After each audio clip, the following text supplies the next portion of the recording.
اپنے سامنے سکینہ کے باپ اور ماموں کو دیکھ کر ہم دونوں دنگ رہ گئے تھے۔ وجاہت حسین سکینہ کی جانب بڑھے۔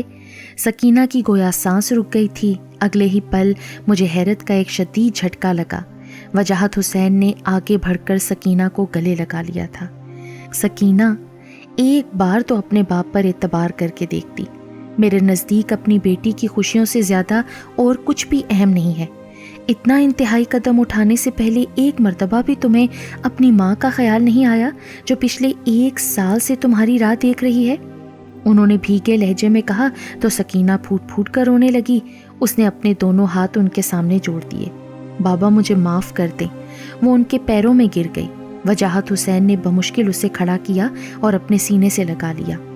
وجاہت حسین اور رب نواز مجھ سے بھی بڑی عزت اور احترام سے ملے، مجھے گلے سے لگایا۔ پھر وجاہت حسین مجھ سے بولے، عالم بیٹا، جو ہو گیا اس کو بدلا تو نہیں جا سکتا، مگر میں چاہتا ہوں کہ اپنی بیٹی کو اپنے گھر سے پوری شان و شوکت اور رسم و رواج کے ساتھ رخصت کروں۔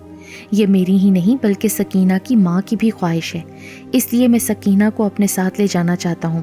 مجھے تمہاری اجازت درکار ہے، تمہیں اس پر کوئی اعتراض تو نہیں ہے نا؟ وجاہت حسین انتہائی عاجزی سے مجھ سے سکینہ کو اپنے ساتھ لے جانے کی اجازت طلب کر رہے تھے۔ میں بھلا کیسے انکار کر سکتا تھا؟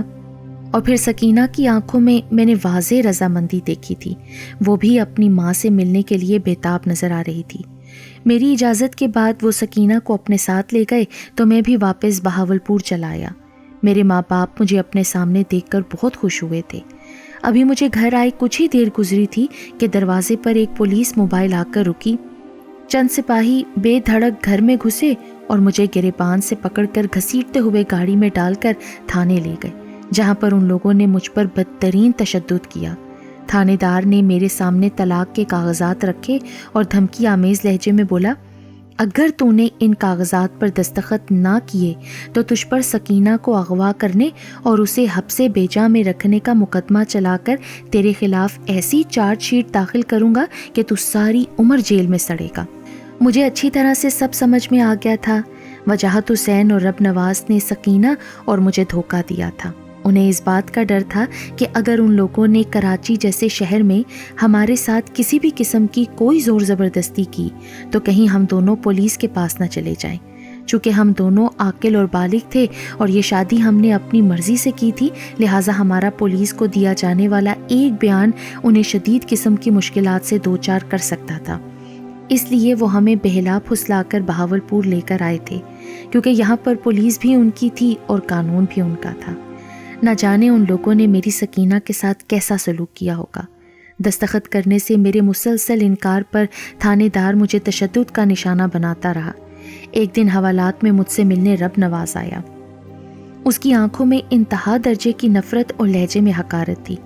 تجھے کیا لگا تھا ہم تجھ جیسے گندی نالی کے کیڑے کو اپنا داماد قبول کر لیں گے؟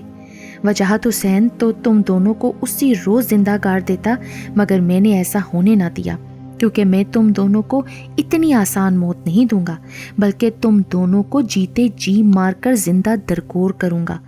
تجھ سے طلاق دلوا کر سکینہ کی شادی اپنے بیٹے دلاور سے کراؤں گا تاکہ اس کی جائیداد میرے بیٹے کو مل جائے۔ تجھے اگر اپنی زندگی عزیز ہے نا تو چپ چاپ طلاق نامے پر دستخط کر دے، ورنہ تیرے بوڑھے ماں باپ تیری موت کا صدمہ سہ نہیں پائیں گے۔ میں جانتا تھا کہ جیسا وہ کہہ رہا ہے وہ ویسا ہی کرے گا۔ میں نے اس سے ایک بار سکینہ سے ملنے کی خواہش کا اظہار کیا اور اگلے روز میرے سامنے سکینہ موجود تھی۔ چند ہی دنوں میں وہ بالکل اجڑ کے رہ گئی تھی۔ میرے جسم پر موجود زخموں کے نشان دیکھ کر وہ رونے لگی۔ سکینہ نے مجھے بتایا کہ ہم دونوں کے ساتھ یہ جو کچھ بھی ہو رہا ہے اس سب کے پیچھے رب نواز کا ہاتھ ہے، اور اس نے مجھے دھمکی دی ہے کہ اگر میں نے تمہارے خلاف عدالت میں گواہی نہ دی تو وہ تمہاری جان لے لے گا۔ اس نے دونوں ہاتھ میرے آگے جوڑ دیے۔ میں تمہیں مرتا ہوا نہیں دیکھ سکتی عالم، اگر تمہیں کچھ ہوا تو میں خود کو ختم کر لوں گی۔ خدا کے لیے تم مجھے طلاق دے دو، ورنہ رب نواز تمہیں زندہ نہیں چھوڑے گا۔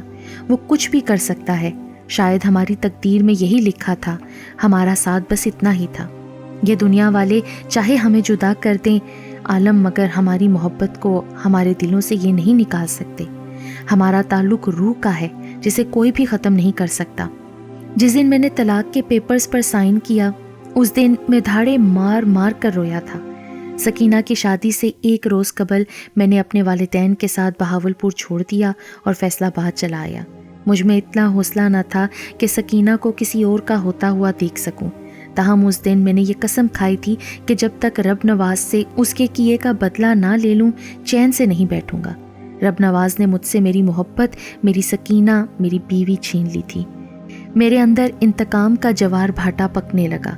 رب نواز نے مجھے ایسا گھاؤ دیا تھا جو ہر گزرتے دن کے ساتھ ناسور بنتا جا رہا تھا۔ میری روح لہو لہان اور دل زخم خوردہ تھا، اور ان زخموں سے ہر دم خون رستا رہتا تھا۔ میرے اندر آگ لگی تھی اور اس آگ کو صرف رب نواز کے خون کے چھینٹے ہی بجھا سکتے تھے۔ تقریباً 6 ماہ بعد مجھے اپنے ذرائع سے یہ اطلاع ملی کہ رب نواز اپنے کسی کاروباری کام کے سلسلے میں کراچی گیا ہوا ہے، لہٰذا میں بھی اس کے پیچھے یہاں چلا آیا۔ جبران بھائی، میری زندگی کا اب صرف ایک ہی مقصد ہے کہ رب نواز کے ناپاک وجود سے اس زمین کو پاک کر دوں۔ اس کے بعد میرے ساتھ جو بھی ہوتا ہے مجھے اس کی رتی برابر بھی پرواہ نہیں ہے۔